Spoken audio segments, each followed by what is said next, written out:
বাকী ৰাইজ তথা বিটিচি বাকী ৰাইজক মই বিহুৰ শুভেচ্ছা জ্ঞাপন কৰি আজি এই জইনিং প্ৰগ্ৰামত উপস্থিত হৈছোঁ আৰু জইনিং প্ৰগ্ৰামত মই সকলোকে পুনৰাই বিহুৰ ওলগ যাচি মই আজি এই জইনিং প্ৰগ্ৰামত মই আনুষ্ঠানিকভাৱে আজি জইন হৈছোঁ। তাৰে নিমিত্তে বিজনী ডিষ্ট্ৰিক্টক ব্লকক প্ৰাইমাৰী ইউথক মাইনৰিটি চেলক অশেষ ধন্যবাদ জ্ঞাপন কৰিছোঁ। তো চাওক আজি BPFৰ এই গুণগত মানদণ্ডৰ কথাখিনি মই কৈছোঁ, পূৰ্বতেও কৈছিলোঁ যে দৰাচলত থেকে ৰাজনীতি দল হওক সংগঠনেই হওক যে আজি আমি যদি নেতৃত্ব ল'ব লগা হয় তে নেতৃত্বৰ গুণগত মানদণ্ডখিনি আমি জানিব লাগে। সেইকাৰণে মই সঘনাই কৈ থাকোঁ যে by the people for the people of the people. তো এই কথাখিনিৰ আৰদলকে নেতৃত্বৰ গুণগত মানদণ্ডখিনি আজি BPFৰ মাজতহে দেখা পাইছোঁ।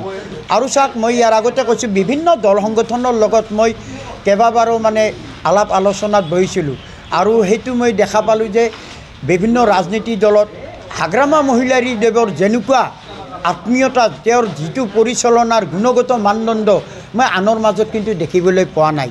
তো সেই নিমিত্তে প্ৰমোদ বড়ো ডাঙৰীয়া তাতে গ'লোঁ, 2 মাহ 22 দিন হৈ যোৱাটো মোক এটা প্ৰাথমিক পৰ্যায়ৰ আলোচনাটো তেওঁ কোনোদিন মাতি নপঠিয়ালে, আনকি মোক বিশ্বাসতে লোৱা নাই।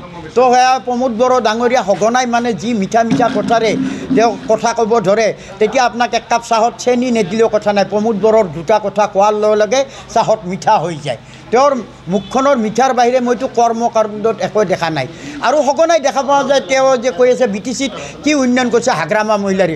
অতি দুখৰ কথা, অতি লাজৰ কথা, কাৰণ BTC উল্টা পানীটো ভৈৰৱকুণ্ডক লগি যিটো উন্নয়নৰ ধাক মানে উন্নয়ন গঢ়ি তুলিছে একমাত্ৰ হাগ্ৰামা মহিলাৰী দেৱৰ বাহিৰে কোনোৱে কৰিব পৰা নাই। প্ৰমোদ বড়োৰ আজি 4.5 বছৰ উকলি গ'ল, তেওঁ দেখুৱাকচোন অনুষ্ঠান প্ৰতিষ্ঠান কি কৰি গঢ়ি তুলিছে। ৰাস্তা ঘাট যিসকল বনাই থৈছিল হাগ্ৰামা মহিলাৰী দেৱে, সেই ৰাস্তা ঘাটৰ পৰা আজি ভাঙি খহি জহি ঘৰ দুৱাৰ এইবিলাক জহি খহি গৈছে, তাত চূণ তেল লগায়ো তেওঁ ৰং আদি কৰিব পৰা নাই। এয়া নেকি BTCৰ মুৰব্বী? আৰু এই নিমিত্তে কৈছোঁ যে এইটো এটা কোনোবাৰ ছত্ৰ ছায়াৰ যোৱাৰ পিছত অতি দুখৰ বিষয় যে 17টা পাহাৰ ছত্ৰটো হাগ্ৰামা মহিলাৰী দেৱে চৰকাৰ কৰিব নোৱাৰিল। তো এইটো এটা বৰ দুখৰ কথা। যিয়ে নহওক কোনোবাৰ বকচাত উঠাৰ নিমিত্তে আজি প্ৰমোদ বড়ো ক'ব লাগিছে মই চিপ, আৰু তেওঁ সংখ্যাগৰিষ্ঠতাই পোৱা নাই, কিহৰ তেওঁ চিপ। এই নিমিত্তে তেওঁৰ কামৰ শিকিব লগা বহুত আছে। আৰু তেওঁক মই এটা আজি আপোনালোকৰ চেনেলৰ জৰিয়তে মই ফ্ৰী এডভাইচ দিব বিচাৰিছোঁ। তেওঁৰ ওচৰত যেতিয়া জনপ্ৰতিনিধি হয়, তেওঁ যিকোনো জনপ্ৰতিনিধিৰ ওচৰত যাব পাৰে, তো জনপ্ৰতিনিধিৰ ওচৰত যোৱাৰ লগে লগে তেওঁক সুধিব লাগে আপুনি কি উদ্দেশ্যত আছে, আপোনাৰ কি সমস্যা, কি বাবৰ কাৰণে। তেওঁৰ কোনো সেইবিলাক সমস্যাৰ পিনে পিঠি দি কেনে তেওঁ কি কৰিছে, তেওঁ আৰনাইখন উলিয়াইছে, প্ৰতীক চিহ্নটো উলিয়াই সেই মানুহজনক প্ৰদান কৰিল। উপায় নিৰুপায়। যেতিয়া আৰনাইৰ প্ৰতীক চিহ্নটো পোৱা হয় তেতিয়া আৰু নিৰুপায় মানুহজন অবাক হৈ যোৱা খায়।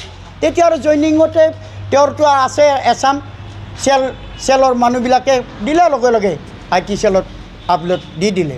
তো চাওক এনেকুৱা নহয়, আপোনাক মই এই ফ্ৰী এডভাইচ এটাই কাৰণত দিছোঁ যে আপুনি তাত গৈ মিঠা মিঠা আপোনাৰ ব্যক্তিগত কথা মানুহৰ আগত ব্যাখ্যা কৰি লাভ নাই।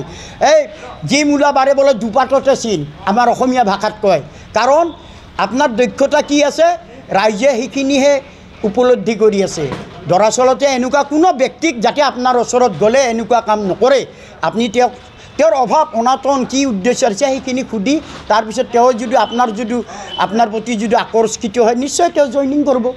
তো চাওক আপোনালোকে যি কৈ আছে সেইটো কাৰণ 2 মাহ 22 দিনৰ স্বত্তে আপোনালোকে হেৰি কৰা নাই।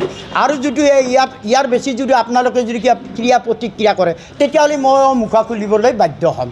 তো এইখিনিয়ে কৈ মোৰ